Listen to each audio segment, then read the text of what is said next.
Everything you were taught about ancient history begins with a simple idea, that civilization is young, that humans emerged from darkness around 6,000 years ago, that before that, there was nothing worth remembering. But what if that story is incomplete? What if it was rewritten? And what if, hidden in plain sight, inside a museum drawer, etched into baked clay, there exists a document that quietly tells a very different story. A story so unsettling that modern history prefers to label it a myth. Tonight we are going to look at that document, and once you see it, history will never feel the same again. Before we begin, take a moment to get comfortable. This is a long journey, one meant to be listened to slowly. If you enjoy exploring forgotten history, ancient mysteries, and questions that challenge the official narrative, gently tap like, subscribe to Whispers of the World, and let us know in the comments where you're listening from and what time it is in your part of the world. Now, let us begin. Imagine ancient Mesopotamia, not as ruins, not as dust and broken stones, but alive, rivers flowing where deserts now stretch, cities rising from mud, brick, and stone, temples reaching upward, not just toward the sky, but towards something beyond it. This land, between the Tigris and Euphrates rivers, is often called the cradle of civilization. It is where writing first appeared, where mathematics was born, where law, agriculture, astronomy, and kingship emerged together, and it is here, more than 4,000 years ago, that a scribe pressed symbols into wet clay, unaware that his words would one day threaten the foundation of modern history. That clay object is known today as the Sumerian King List. At first glance it looks harmless, just a list of names, cities, reigns, but look closer, because this is not a mythological poem, not a legend meant for entertainment.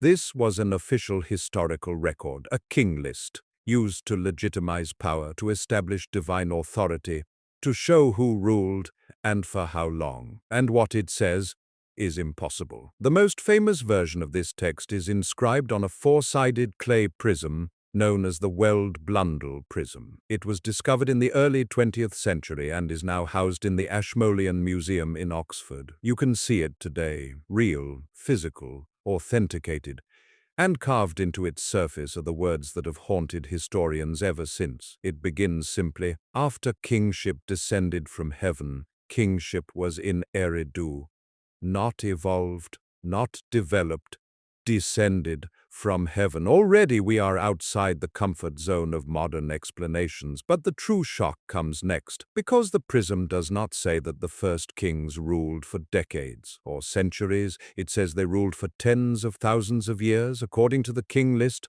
the first ruler, Alulim of Eridu, reigned for 28,800 years. The second king ruled for 36,000 years. Another ruled for 43,200 years. 8 kings ruled before a great catastrophe, and together their combined reign equals 241,200 years. Let that number settle in your mind. 241,200 years.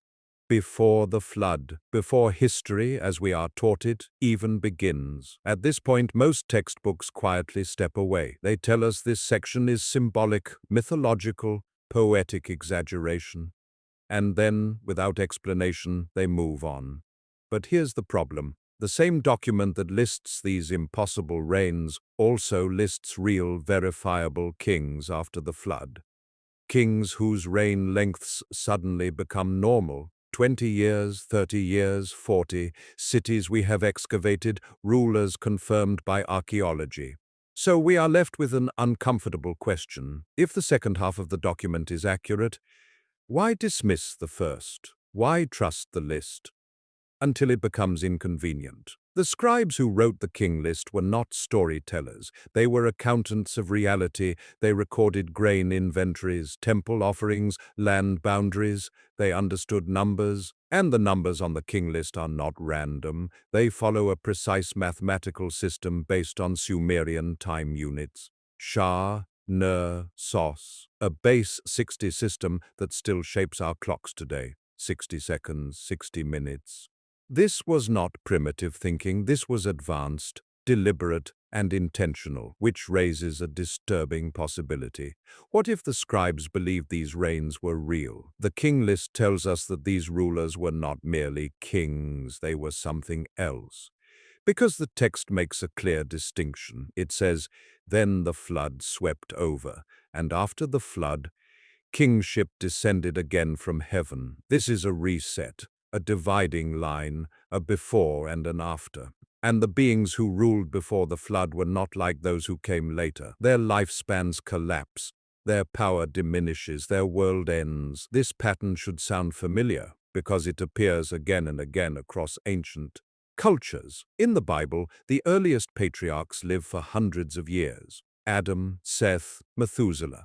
Then the flood comes, and suddenly, human lifespans fall. In the Epic of Gilgamesh, we find a king who is described as two-thirds divine, a ruler obsessed with immortality, a survivor of a flood story nearly identical to the one in Genesis.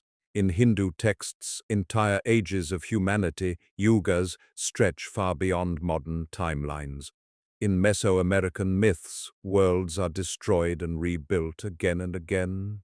Different cultures, same memory. The Sumerians had a name for the beings who ruled before the flood. They called them the Anunnaki, which translates loosely to those who came from heaven to earth. They were not worshipped as distant gods. They were rulers, lawgivers, engineers of civilization, and according to the tablets, they lived among humans, taught them, ruled them, and eventually left or were removed. This is where the story becomes uncomfortable, because once we accept that ancient people believed this, we must ask why.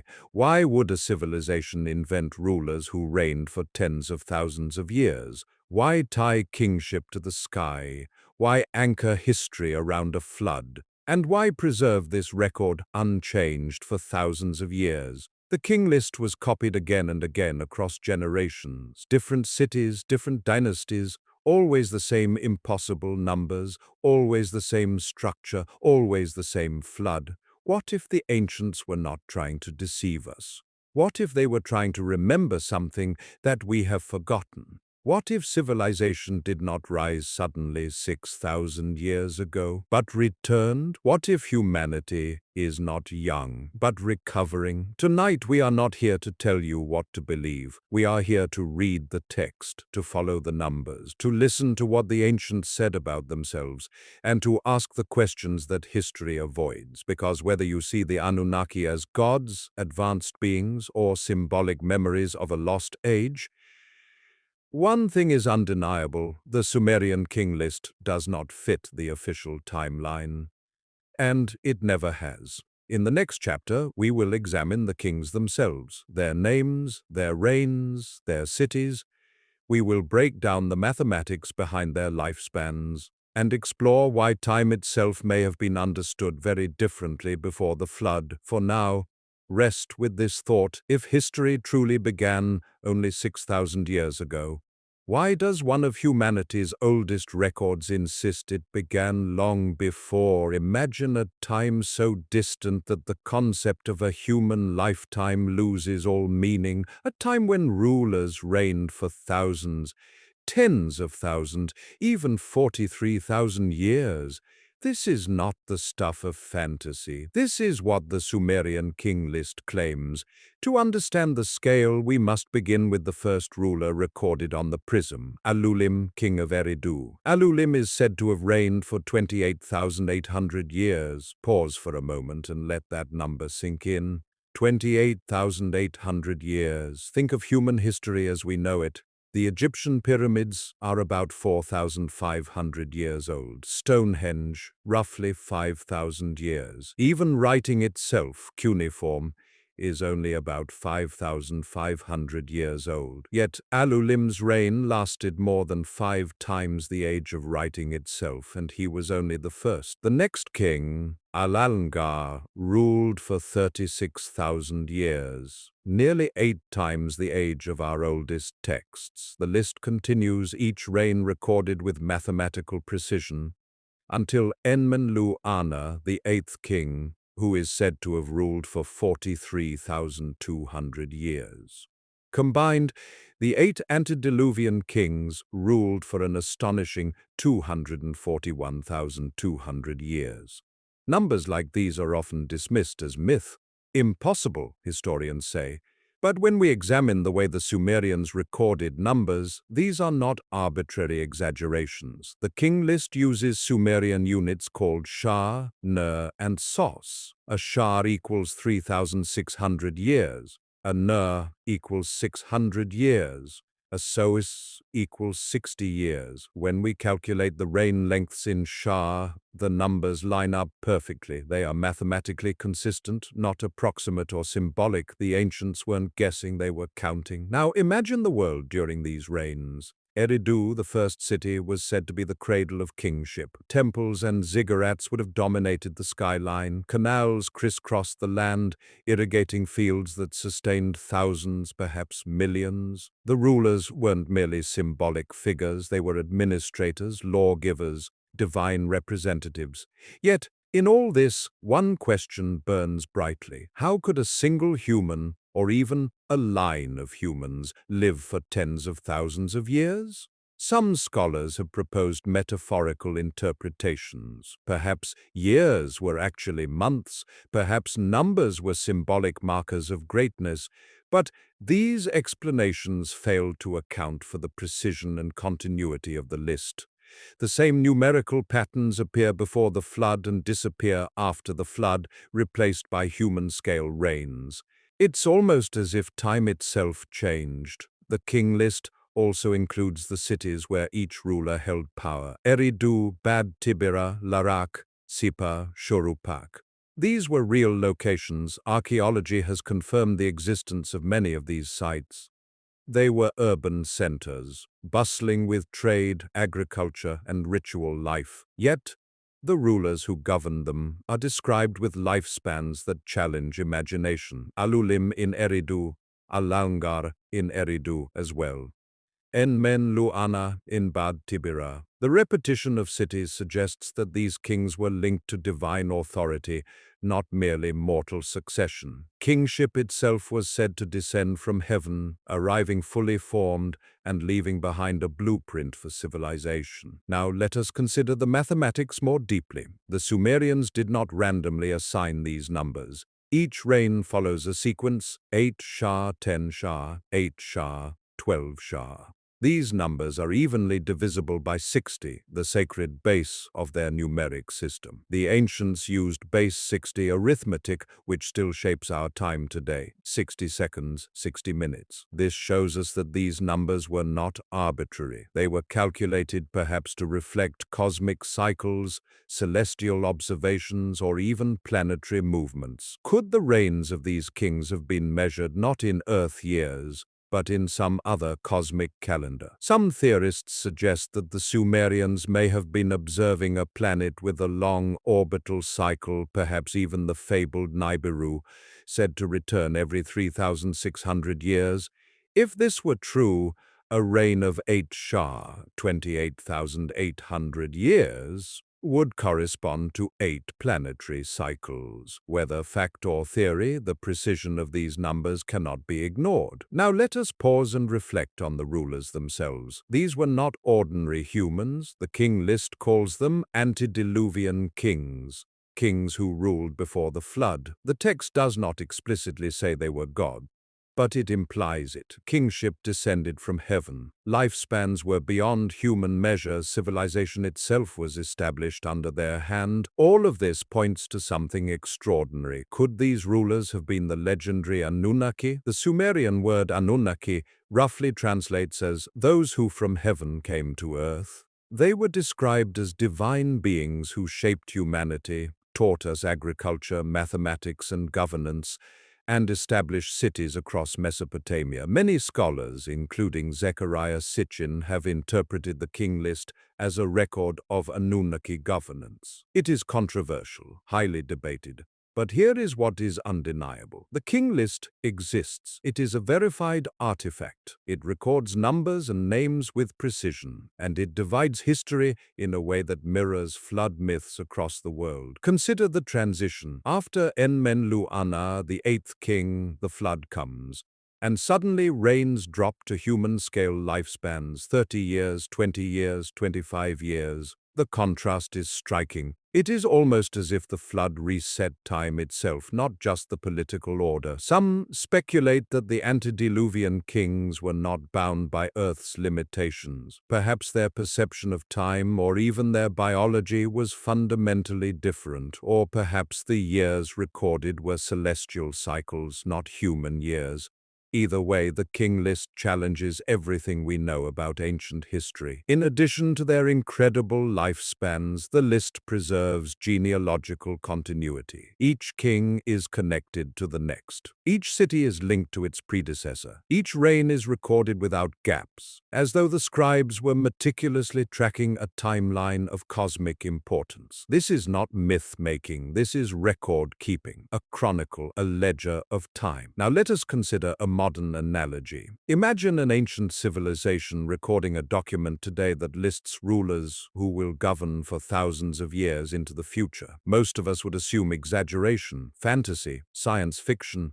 Yet the Sumerians did something similar, but in reverse. They claimed that history existed long before our earliest records, and they measured it with numbers we can still calculate. And unlike science fiction, the cities, kings, and post-flood rulers are verifiable. The first half, the antediluvian portion, remains mysterious yet carefully quantified. The King List also hints at extraordinary technology and knowledge.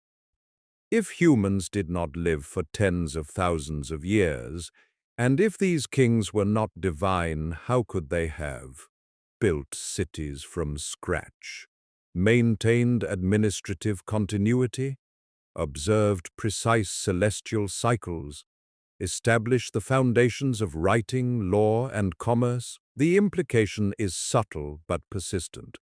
The rulers before the flood were different from us. They may have been engineers of civilization, not merely kings.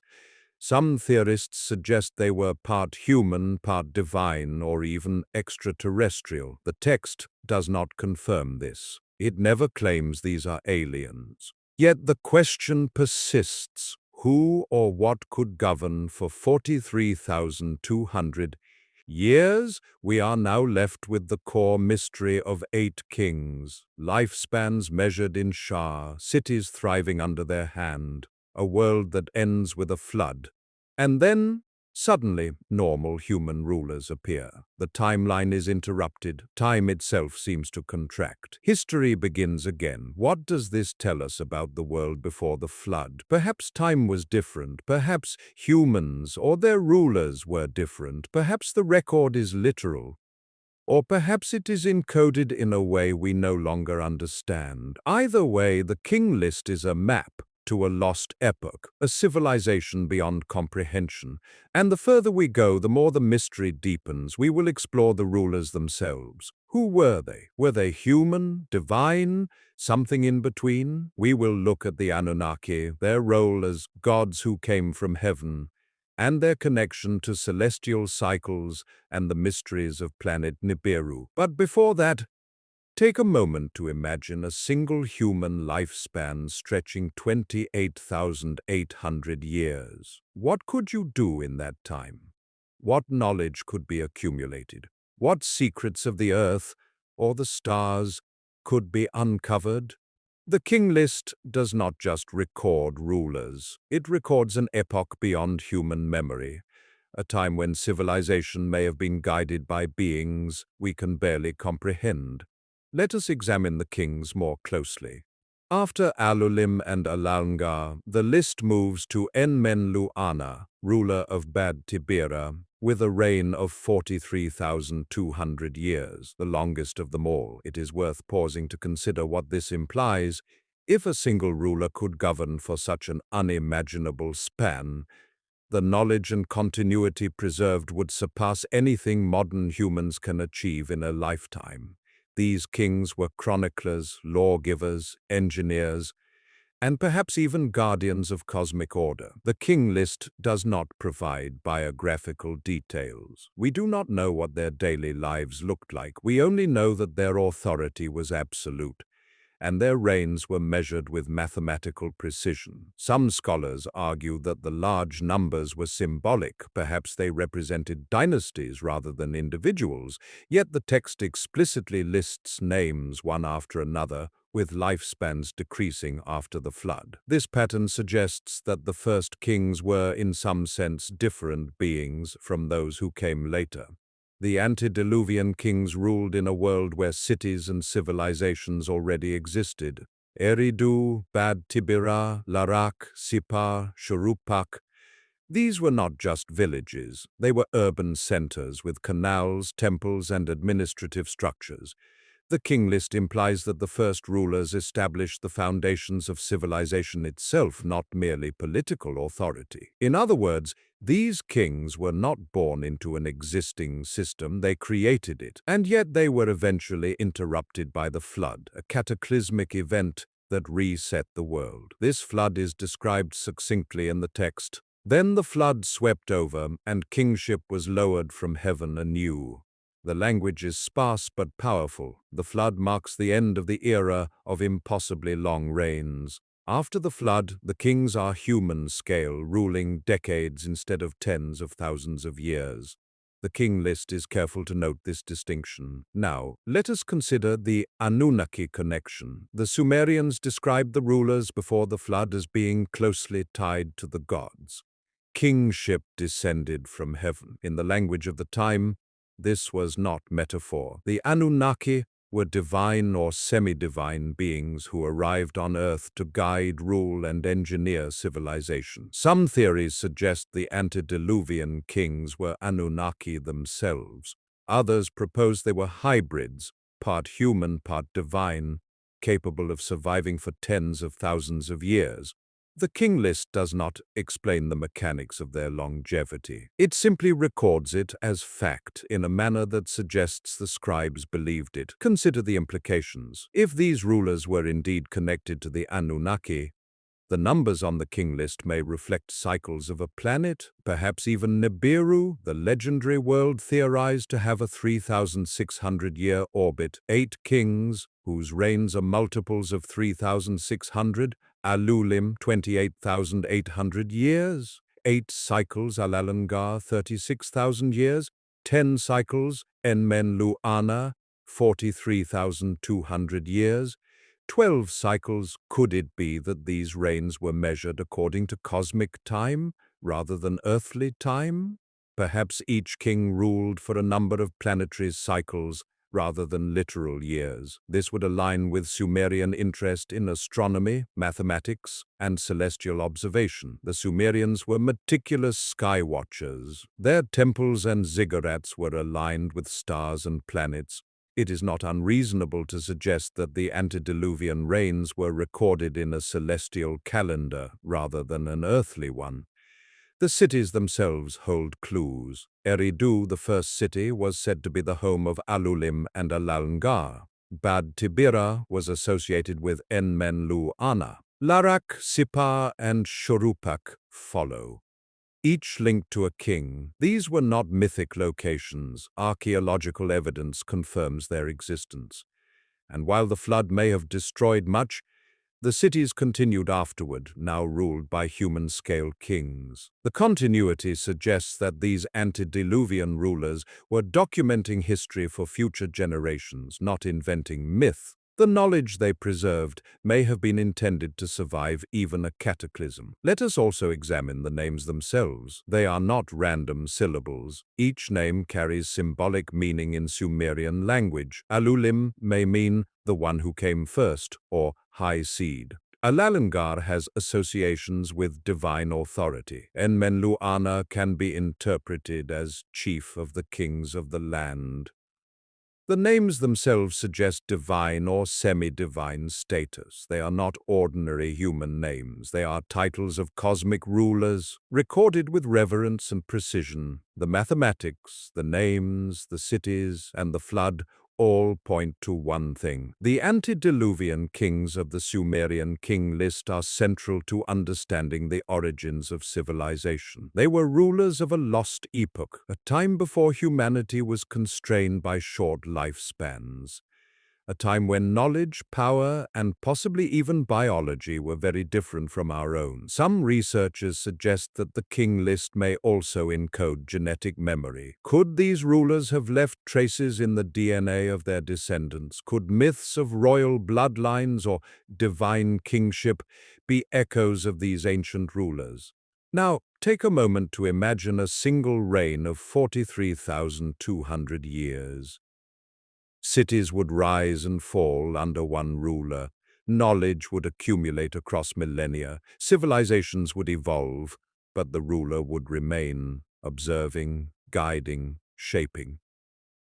It is a scale of time that is almost impossible to comprehend, and yet the Sumerian scribes recorded it as if it were ordinary fact. There is no exaggeration in their arithmetic, no exaggeration in their chronology. They believed it, and perhaps, in their own way, they were remembering something we have forgotten. The transition to post-flood kings is also significant. The King List notes, after the flood, kingship descended from heaven again. The kingship was in Kish. Suddenly, reigns dropped to decades. Power is still divine in origin, but mortality constrains rulers.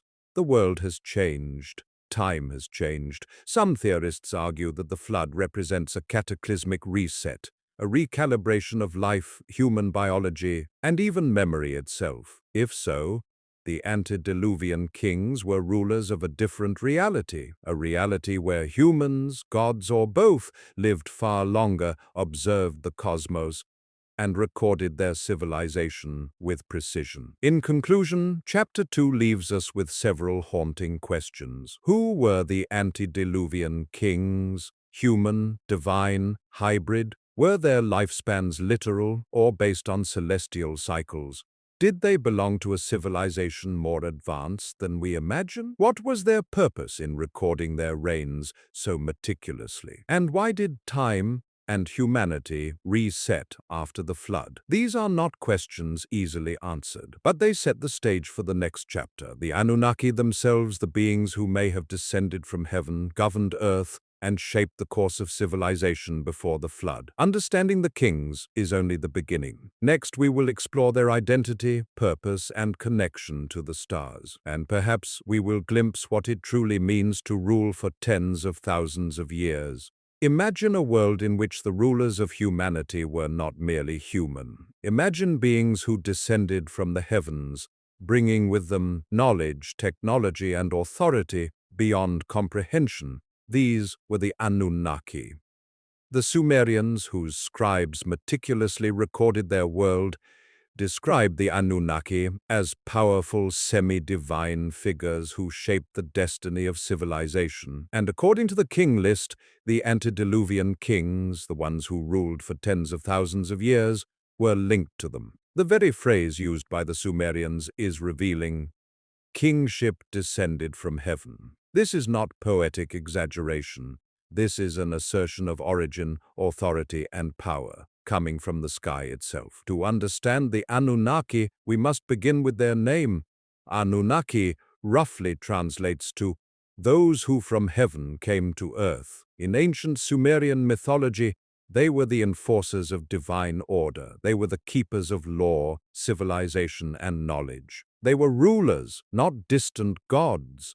They lived among humans, taught them, and guided the early cities of Mesopotamia. Some texts suggest that the Anunnaki were responsible for teaching humanity the essential arts of civilization: agriculture, writing, mathematics, astronomy, architecture. The evidence of their influence is embedded in the cities of Eridu, Bad Tibira, and Shuruppak, and in the precise calculations recorded in the King List. The connection between the Anunnaki and the antediluvian kings is particularly intriguing. The King List describes rulers with lifespans of tens of thousands of years, numbers that defy human biology. But if the Anunnaki were involved, these extraordinary reigns might make sense. Perhaps the antediluvian kings were Anunnaki themselves ruling directly over Earth, hybrids of human and Anunnaki lineage capable of extraordinary longevity, or humans guided and elevated by Anunnaki knowledge, the texts do not specify. They only describe a reality where time, power, and civilization operated on a different scale. Zecharia Sitchin, a controversial modern theorist, argued that the Anunnaki came from planet Nibiru, a hypothetical world with an elongated orbit around the Sun, returning every 3,600 years. According to Sitchin, Nibiru's inhabitants traveled to Earth in search of precious resources, particularly gold. While mainstream archaeology and astronomy reject these claims, the parallels with the King List are tantalizing. Kings' reigns are multiples of 3,600 years. One Shah civilization seems to emerge suddenly under guidance from above. Ancient myths worldwide describe beings descending from the sky, whether or not Nibiru exists. The King List and other Sumerian texts suggest a connection between the heavens and earthly rule. The Anunnaki were often depicted in Sumerian art with human bodies but imposing godlike stature. They were associated with the sky, rivers, and sacred mountains, linking them both to the cosmos and the land itself. Their influence extended to the foundation of kingship. Kingship was not inherited solely by blood, it was bestowed from the heavens, a divine right. Even after the flood, rulers were legitimized by claiming a connection to the Anunnaki. In other words, civilization itself was a gift, or perhaps a mandate, from these beings. Let us consider the implications. If the Anunnaki were responsible for the antediluvian kings, then humanity's early history was shaped not by evolution alone, but by intentional design. The cities, technologies, and social structures that arose were not the product of trial and error. They were the work of engineers, architects, and rulers with knowledge far beyond human capability. Even the flood, as described in the King List, may reflect the Anunnaki's direct intervention. Some theorists propose that it was a planetary-scale reset, a method to correct or preserve the genetic or civilizational line. Whether this was literal or symbolic, the text implies extraordinary oversight from beings beyond our comprehension. Across the world, myths echo the Anunnaki story. In the Bible, the Nephilim are described as giants or beings of extraordinary strength descending from heaven. In Mesopotamian epics, the gods walk among humans, guiding cities and kings. In Mesoamerica, sky gods shape humanity and establish sacred orders. These recurring themes suggest a shared memory, a cultural echo of beings who once governed Earth. The King List itself gives us indirect evidence of their identity. Kingship was heaven-sent, longevity far exceeds human limits. Civilization begins suddenly. With advanced knowledge, cities and cities' governance are meticulously recorded. These details suggest that the rulers of the antediluvian world were connected to celestial authority, possibly Anunnaki. And if this is true, it raises another profound question. Why did the Anunnaki leave or disappear after the flood? The King List implies that after the flood, a new era begins. Kings reign for mere decades instead of millennia. The divine mandate seems reduced, confined to legitimizing earthly rule rather than granting extraordinary lifespans. The world has changed, and so has humanity. Some researchers argue that the Anunnaki may have engineered humans, creating hybrids capable of serving as administrators, workers, or successors. This could explain sudden leaps in civilization, advanced mathematical and architectural knowledge, the emergence of cities and irrigation systems. If the antediluvian kings were either Anunnaki or hybrids, their reigns become slightly more plausible. Not ordinary humans, but engineered beings or semi-divine overseers. The idea challenges conventional history, but the evidence in the texts is consistent. Furthermore, the King List's numbers suggest cosmic cycles. Reigns in multiples of 3,600 years hint at astronomical observations. The Sumerians were keen astronomers. They tracked planets, stars, and celestial events with remarkable precision. Could it be that the Anunnaki themselves dictated these cycles? Or perhaps the antediluvian kings recorded celestial cycles as reigns, aligning earthly governance with cosmic rhythms. Either way, it connects the rulers to something larger than our world, a scale that is both temporal and spatial. As we reflect on the Anunnaki, one image dominates. Beings descending from the sky, establishing law, guiding humans, and shaping civilization over tens of thousands of years. They were engineers of life, administrators of knowledge, and possibly the source of myths that endure today. And yet, much of their story is hidden. The flood erased the world they ruled, cities were destroyed, kingships ended, knowledge was lost. All that remains is fragmentary evidence, clay tablets, mythic stories, the precise numbers of the King List. These remnants suggest a civilization and rulers beyond our understanding. The Anunnaki, whether literal or symbolic, are central to understanding humanity's earliest history. They may explain the antediluvian kings, the extraordinary lifespans, the advanced cities, and even the flood that reshaped our world. They remind us that the story of civilization is not merely human, it may be heavenly. In the next chapter, we will explore the flood itself. Was it a natural disaster or something deliberate? Was it an act of divine intervention or a planetary reset orchestrated by the Anunnaki? The answers may lie buried in myths, archaeology, and the Sumerian texts themselves.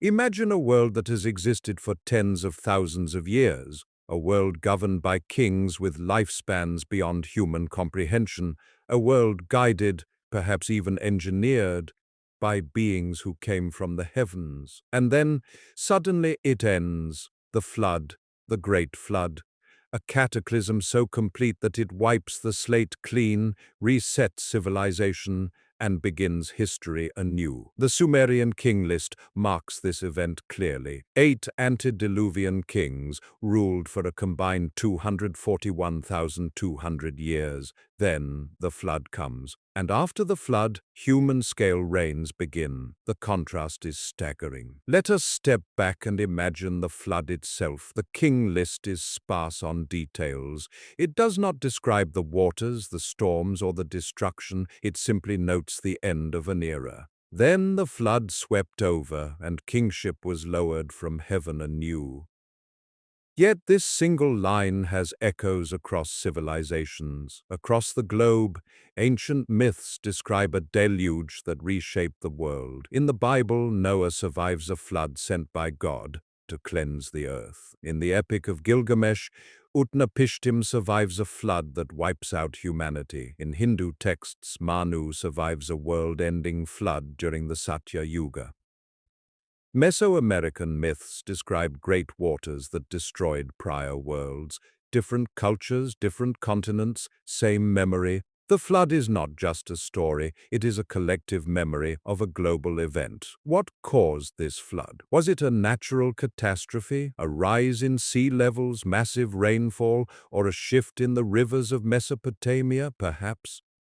But the Sumerian texts hint at something more deliberate. The flood marks a reset, not just of kings and cities, but of time itself. Before the flood, rulers lived tens of thousands of years. After the flood, human lifespans collapse. Suddenly, kings rule for decades, not millennia. Could this imply genetic or civilizational intervention?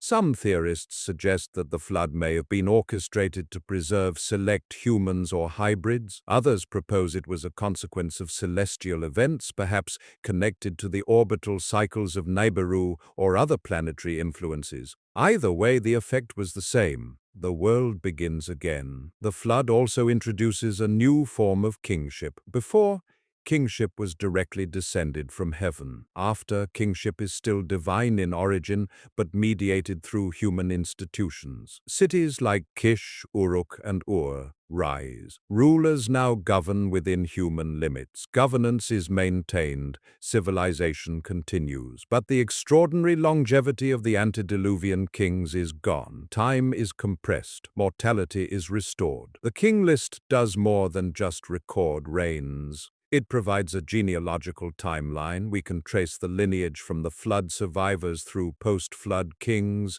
Jushur, in Kish Kulasina Bel Nungishlisma Entarah Ana.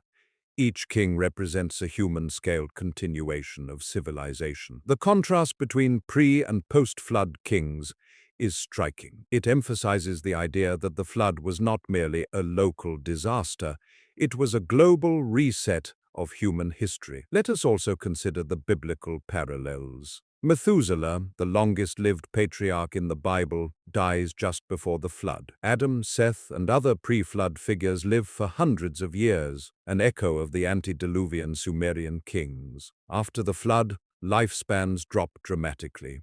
This mirrors the King List perfectly. Could this mean that the Sumerians, and later biblical writers, were preserving a memory of the same global event? And if so, what does it tell us about humanity before the flood? Were humans different biologically? Were they guided or engineered by the Anunnaki?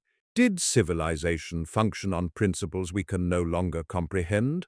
The flood may have also influenced mythology, culture, and religion. In Sumer, the flood separates the divine, long-lived rulers from human kings. In Mesopotamian epics, survival is attributed to favor from the gods. In the Bible, Noah's Ark preserves chosen humans and animals. In Hindu myth, Manu is warned by a fish incarnation of Vishnu. Across these stories, the pattern is clear. A world-ending event resets civilization, but some knowledge, memory, and lineage survive. One of the most intriguing aspects of the flood is its impact on human lifespans. Before the flood, kings ruled tens of thousands of years. After the flood, kings' reigns drop to human scale 20, 30, 40 years. Even Methuselah, who lived 969 years, dies before the deluge.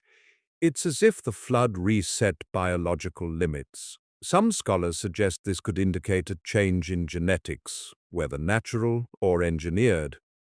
Others see it as a symbolic transition. Humans are no longer immortal, but civilization continues. Either interpretation points to a profound event, one that redefined humanity itself. The flood also explains the abrupt change in civilization. Before, there were antediluvian cities with advanced governance, long-lived kings, and possibly even engineered humans. After, we see the rise of historical cities like Kish, Uruk, and Ur. The transition is sudden. It suggests a cataclysmic event rather than a gradual societal evolution. This is why the King List is so remarkable. It preserves both pre-flood and post-flood history in a single document. We must also consider the flood in a cosmic context. The Sumerians were meticulous astronomers. Their records track planets, stars, and celestial cycles. The flood could have been linked to astronomical events. Comet impacts, massive solar events, planetary alignments. Some theorists even suggest that the flood coincided with the close approach of Nibiru, whose orbit could create tidal disturbances on Earth. While speculative, these ideas are consistent with the precision observed in the King List and other Sumerian records. Finally, let us reflect on the legacy of the flood. It destroyed the antediluvian world, but it did not destroy memory. Kingship was restored on Earth, civilization continued. Knowledge of the pre-flood world became myth, legend, and sacred story. The King List preserves that memory. It records a world that was vast, governed by extraordinary beings, and destroyed by waters that reshaped the earth. And it hints at something deeper, that the history we know may be only a fragment of what truly occurred. We'll explore the legacy left behind in our DNA, myths, and bloodlines. Could our negative blood connect to these ancient rulers? Are royal bloodlines a faint echo of the antediluvian kings? How does the story of Gilgamesh tie into this forgotten epoch? Chapter 4 leaves us with a haunting question. Was the flood merely a natural disaster? Or was it a deliberate reset orchestrated by beings from the heavens? For thousands of years, humans have asked the same question, and the King List still whispers the answer. We have traveled far, from the clay prisms of ancient Sumer to kings who ruled for tens of thousands of years, to the Anunnaki who descended from the heavens, to the flood that reset the world. And yet the story does not end there, because the most fascinating part is not in tablets or ruins, it is inside us. The legacy of the antediluvian kings, the Anunnaki, the flood, and the civilizations they shaped may live on in our very DNA. Let us begin with the idea of bloodlines. Throughout history, myths, and records, humans have been fascinated by lineage, royal blood, sacred blood, divine blood. In ancient Sumer, kingship was not inherited randomly. It was bestowed from heaven, connecting humans to the divine rulers who came before. The King List itself suggests continuity. Even after the flood, rulers of Kish and Uruk claim legitimacy through ancestral connection to pre-flood kings. This is more than political maneuvering. It is a memory of lineage preserved across millennia. Some modern researchers have speculated that certain genetic traits may reflect these ancient lineages. For example, Rh-negative blood is unusually rare, yet appears in clusters around certain populations. Could this blood type be a faint echo of pre-flood humans, or hybrids, engineered or influenced by the Anunnaki? Some theorists suggest yes. The idea is controversial. Yet it aligns with the King List's implication. Pre-flood rulers were different. Their legacy could have been imprinted biologically, surviving the flood through select humans who then repopulated the earth. Beyond biology, the legacy of these rulers appears in mythology and culture. Stories of gods, demigods, and heroes permeate every ancient civilization. Gilgamesh, who ruled Uruk, is described as two-thirds divine. In Greek myth, gods mingle with humans, producing heroes with extraordinary abilities. In the Bible, patriarchs like Adam, Seth, and Methuselah have lifespans far beyond modern humans. Mesoamerican and Hindu myths describe cycles of creation, destruction, and divine intervention. Across cultures, these stories echo the antediluvian kings and the Anunnaki, showing a collective memory that spans continents. It is as if humanity remembers a time before mortality became absolute. Let us focus on Gilgamesh, one of the last kings bridging the pre- and post-flood world. Gilgamesh, ruler of Uruk, is described as two-thirds divine and one-third human. He sought immortality, embarking on a journey that mirrored humanity's search for eternal life. The parallels are striking. The antediluvian kings lived for tens of thousands of years. Gilgamesh searches for a way to reclaim the lost longevity. The flood represents the turning point, after which immortality is no longer attainable. The epic itself may preserve fragments of memory from a pre-flood world, encoded in myth, poetry, and allegory. It is not literal history, but it carries echoes of something very real. Another aspect of this legacy is knowledge. The Sumerians were meticulous record keepers. They tracked celestial cycles, they built cities with advanced engineering, they recorded mathematics, agriculture, and governance with astonishing precision. This knowledge may have been passed down through generations, surviving the flood in fragments. Even today we see traces of it. Base 60 mathematics that define hours and minutes, architecture aligned with celestial bodies, legal and administrative systems echoing ancient models. The antediluvian kings, guided by the Anunnaki, may have engineered civilization itself, leaving behind a template that continues to shape humanity. Now, consider the spiritual legacy. The flood was not only physical, it may have reset human consciousness, morality, and memory. Myths across cultures suggest that survivors of the flood were warned, instructed, and guided, sometimes by divine beings, sometimes by sages. The post-flood kings, the heroes, the prophets, all may have been carriers of encoded wisdom from a world long erased. The Anunnaki's influence, whether genetic, technological, or cultural, did not vanish. It persisted in myths, in kingship traditions, and perhaps even in our innate curiosity about the cosmos. Let us also explore the idea of cosmic cycles. The antediluvian kings ruled in multiples of 3,600 years, reflecting astronomical rhythms. The flood may have aligned with planetary events, nature's or celestial disturbances that reset both life and knowledge. This pattern continues in human consciousness. Civilizations rise and fall in cycles, knowledge is gained, lost, and rediscovered. Humanity is guided by celestial observation, whether in agriculture, architecture, or religion. The King List suggests that time itself was recorded differently before the flood, and this awareness of cosmic cycles may still resonate within us. The final aspect of this legacy is our relationship to the unknown. The antediluvian world, the Anunnaki, and the flood all suggest that humanity is not as young or as isolated as we are taught. There may be memories buried in our DNA, myths, and culture that remind us of a time when humans walked with beings of extraordinary power. We may carry echoes of their knowledge, creativity, and curiosity.